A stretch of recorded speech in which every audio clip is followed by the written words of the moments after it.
ఈరోజు చపాతీలెంబడి వంకాయ ఆలుగడ్డ ఫ్రై అయితే చేశాను. చాలా టేస్టీగా ఉంటుంది. మనము పప్పు ఎంబడైనా రసం ఎంబడైనా టేస్ట్ అయితే బాగుంటుంది. ఇలా చేసుకుంటే ఈజీగా 10 నిమిషాలలో రెడీ చేసుకోవచ్చు. ఫస్ట్ ఒక గిన్నె పెట్టుకొని 3 పావులు నూనె అయితే పోసుకున్నాను. దాంట్లో కొద్దిగా నూనె ఎక్కువ పోసుకుంటే ఫ్రైకి బాగుంటుంది.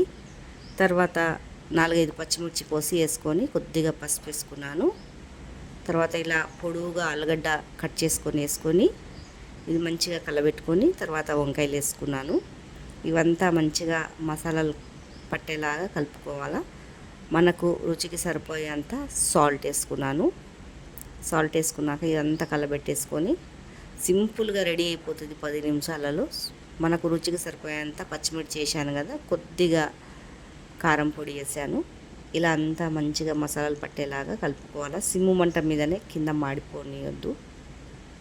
తర్వాత పైనుంచి ఇలా కొత్తిమీర వేసుకొని దింపేసుకోవాలి. టేస్ట్ మాత్రం చాలా బాగుంటుంది. పిల్లలకి టిఫిన్లకి మీరు ట్రై చేసి చూసి కామెంట్ చేయండి. లైక్ సబ్స్క్రైబ్ అయితే చేసుకోండి.